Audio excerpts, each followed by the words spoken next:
Hey, what's up guys? So in this video, we're going to be answering one of the most commonly asked questions that you guys ask me, which is, what is the best radar detector on the market? Now, we've got a number of really good options, and in this video I want to focus on, well, the very best ones available, including the Uniden R3, the Redline EX, the Max360, and the Valentine 1. These detectors are all higher end detectors. They've got excellent performance, they've got excellent filtering, they've got a lot of really cool useful features, and they'll do an excellent job of helping you avoid speeding tickets. Now, the question then becomes, okay, well, which one is the best and which one should I get? In this video, we're going to be going over the pros and cons of all the different detectors, and also helping answer the question of, well, which one you should get depending on what features you need as well as where you drive.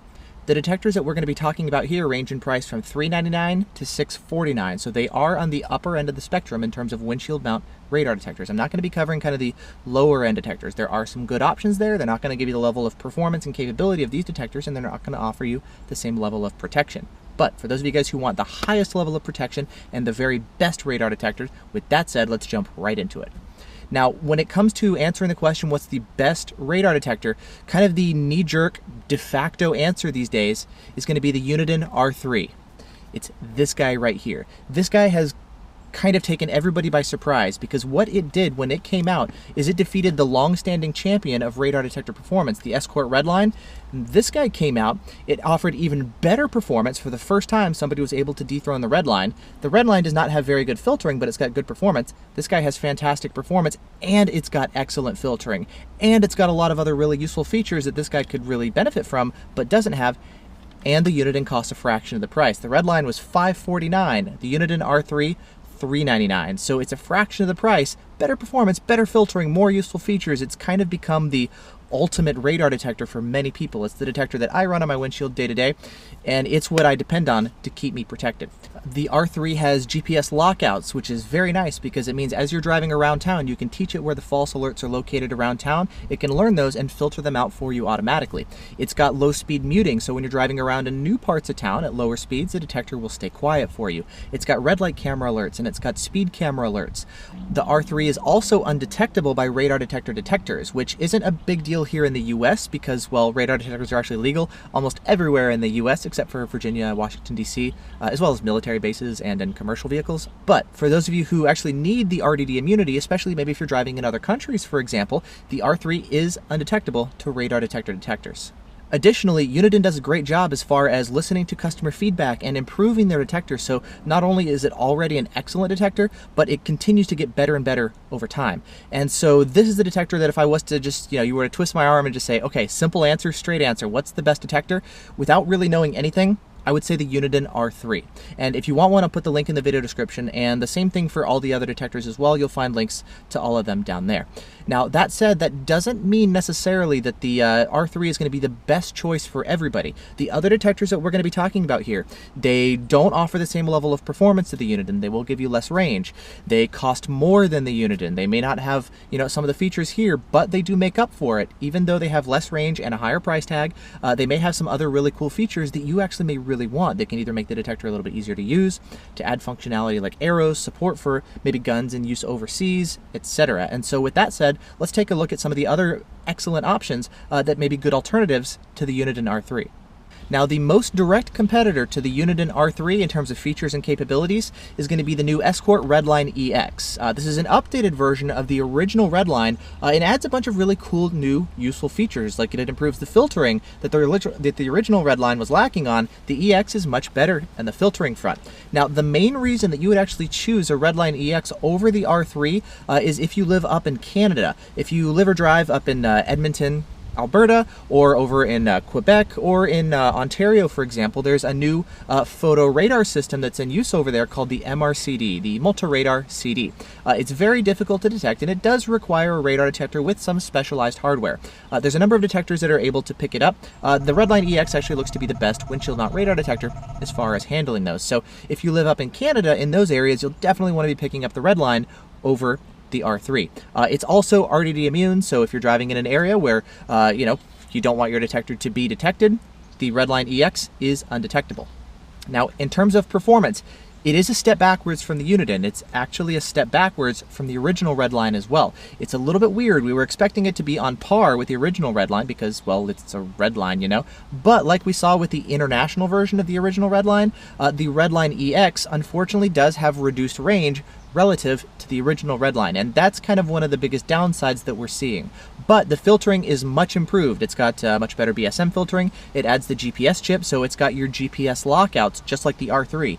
But unlike the R3, the lockouts are automatic, meaning you don't have to teach it what's a stationary false alert. So if you're seeing a speed sign or a automatic door opener for a grocery store or shopping center, after you pass it a couple times, the Redline will realize that and automatically start filtering them out for you. The Uniden, you have to do it initially when you first get the detector. The Redline can do that hands-free, which is a really nice benefit. It's also got some other cool features, like there's Bluetooth built into the detector, so you can pair it with your phone and run Escort's app called Escort Live. What that'll do is when you get an alert, it can post that alert to the cloud and alert other drivers, and you get the benefit of being alerted to other people's alerts as well, all through your radar detector, which is really nice. So that's going to help provide additional saves beyond what your radar detector alone can do. You can get benefited from other people's saves as well. It's kind of like running Waze on your phone, which you can do as well for free, but it's much more integrated, seamless, and hands-free, which is really nice. Another cool benefit of pairing it with Bluetooth is it does make it a lot easier to go in and configure and change the settings for your detector. And another cool benefit that I like is it can actually display the speed limit for the current road that you're on right on the front of the detector, right next to the speed that you're driving, so you can tell whether or not you're speeding, which is really nice. It's not always perfectly accurate. Definitely test it out a bit, you know, when you're using it. It doesn't take into account things like school zones or construction zones, for example, so you can't rely on it 100%. But, you know, I found it's actually pretty accurate here where I drive, and it's a useful feature to have. There's also some other cool little features, things like how the display brightness can actually go up and down and vary. Because there is an ambient light sensor in the detector, at night the display will get dimmer, and in the daytime it'll get brighter. You don't have to manually press any buttons to do that. It can do that for you automatically. The sensitivity can also adjust based on speed, so around town when you're driving slow, it kind of backs down the sensitivity of the detector automatically. You don't have to do this yourself manually. The Uniden, you can do that, but it is manual. The Redline, automatic, so cuts down on false alerts around town, and then when you're on the highway, this sensitivity ramps back up and you get, you know, higher performance when you're on the highway, which is really nice. There's things like the laser sensitivity is better on the Redline EX, which isn't necessarily going to help you avoid a ticket, but it is going to, you know, give you a better chance of actually being alerted to laser, when the officer's already shooting you and got your speed. So it does a better job of actually giving you a heads up that your speed is going to be acquired. It's recommended, obviously, to get a laser jammer to combat laser. Radar detectors are primarily designed to help you avoid tickets from radar, not from laser. But for those of you guys who would like better laser sensitivity, that is an advantage for the Redline EX. There's also things like at the top of the detector right here, there's an alert lamp which can glow different colors and be customizable. So maybe if you're getting a K-band or a KA-band alert, you can tell just quickly at a glance what's going on, and it makes it a little bit easier to decipher what the detector is telling you. So there's a bunch of cool little advantages like that, but at the end of the day, kind of boiling it down, really the main benefits are things like support for the international radar guns, including the MRCD, which is going to be most applicable for those of you guys who drive up in Canada, as well as the fact that the lockouts are automatic, right? So it's a little bit more hands-free. Plus you do have the Bluetooth built in for the Escort Live integration through your phone. So a little bit more automated, and that's kind of the trade-off for the higher price and the reduced performance and worse blind spot filtering relative to the R3. So in general, I would still give the edge to the R3, and most enthusiasts have been doing the exact same thing. We're running the R3 instead of the Redline EX, but there is a time and a place for the Redline. Next up, we're going to be talking about the Escort Max360. And I think for those of you guys living in the US, this is probably actually going to be a better choice than the Redline EX, because it actually offers some real benefits that are useful for those of us driving in the US that the Redline EX doesn't offer so much. And the primary benefit of it is, well, arrows right here on the front of the detector. The detector can actually point to where the source is located, whether it's up in front of you or it's back behind. And this is very useful when you're trying to figure out what's going on, especially at night when it's darker and it's harder to see things. You can tell whether the officer's up ahead of you or behind, and that could actually impact your response as far as what you do when you're out on the road. So it's actually very useful information to have arrows. You can figure a lot out just by the sound of the detector and how quickly it's ramping up and whatnot, but the arrows definitely do make the process easier, and while you don't necessarily need it, I do find that I actually really do miss them in practice. So if you want a detector with arrows, one option is going to be the Max360. Now another benefit that it has, maybe the other primary one, is it is more plug and play and kind of more automatic than the R3, meaning the GPS lockouts that I mentioned just like the Redline EX, which are automatic and can learn them for you. The other Escort detector that we're going to be talking about, the Max360, has that same capability. It too can learn where the false alerts are located and filter them out for you, totally hands-free. Really nice feature. It's also got Bluetooth built in, just like the Redline EX, so it can do all the stuff talking to the cloud, configure your detector from your phone, display the speed limit on the front of the detector, all really useful features in practice. Now, in terms of the performance, the range is going to be less than the R3. We're also finding it generally is less than the Redline EX. So this is not your long-range detector, but it's kind of your more well-rounded detector in that sense. The performance is actually still quite good. It's not a bad detector. It's no slouch by any means, but it's not going to be your long-range champion. But it's still going to give you good range in practice. Now, that said, the blind spot filtering is actually looking like some of the best available on the market. This has been up pretty heatedly debated the past maybe week or two since the new firmware came out. But what we're seeing is with the latest firmware that was just recently released, yes, it looks like it's actually doing a good job of filtering out many of the tougher to filter out cars that have blind spot monitoring system. It's not bulletproof, it's not perfect, and well, there is no radar detector on the market that is, but this one seems to be one of the better ones out there. There is also some discussion regarding the impacts to performance that the new filter has made, and there's been a ton of testing lately. I mean, I've got a couple Max360s to test with the old firmware and the new ones, so there's still a lot going on regarding the new firmware and some bugs that have been introduced with it. So there's a lot more that we can get into in terms of the details and nuances and whatnot. But that said, currently where we are with the latest firmware, it looks like, yeah, we have a detector that's really good at filtering out false alerts, which is really important because you want to pay attention when the detector's going off, and that's something that the Max360 will do a good job with. For those of you guys who need an undetectable detector, this guy is, well, very detectable by radar detector detectors like the Spectre Elite from hundreds of feet away. It can easily pick up a Max360, so if you need an undetectable detector, this is not the one to choose. However, in terms of usability and whatnot, yeah, it's got your automatic display brightness adjustments. Whoops, and I just turned it off. And you can turn it off manually, or adjust the display brightness manually. Yeah, I mean, you can customize the colors of the display, the arrows, to tell you different things. And the arrows can be different colors depending on if the signal's in front of you or behind, or what band they are, so you can quickly at a glance tell what's going on. So you've got a lot of, customizability and control here, which is really nice. I think maybe the biggest downside at this point might be not so much the detector, but actually kind of Escort. I don't like to get into too much of the drama and blah, blah, blah, the stuff that you'll see online, but I kind of have to bring up at this point the fact that there are a lot of people who are very unhappy with Escort, with the quality of the products that they've been releasing these days, the firmware updates, and perhaps most importantly, Escort's relationship with their customers and vice versa. It's been pretty contentious lately, to put it nicely. There's been a lot of animosity going back and forth in both directions, and that hasn't exactly been a wonderful, lovely experience. And we'll just leave it at that. If you want to know more, you can see it all in the forums. But in terms of kind of people's take on Escort and their reputation, that it does seem to be kind of taking a hit lately. But kind of stepping aside from some of the drama and some of those issues, focusing primarily on the detector itself, it's got a lot of stuff that people would find really appealing. I mean, you've got your arrows, your auto lockouts, your Bluetooth integration. It's got good performance and good filtering. And, well, it's actually the most expensive windshield mount radar detector on the market. It retails for $649. You can sometimes find it a little bit less, so again, check the links in the video description to see what the current pricing is, because a lot of times you can actually find it for less than that, and that kind of helps, improve that price gap and make it a little bit more appealing, especially if you're considering one of the other detectors. It might kind of reduce that price differential. So definitely take a look at the latest stuff. But yeah, there you go. There's the Max360, very popular detector, arrows, auto lockouts, the whole enchilada.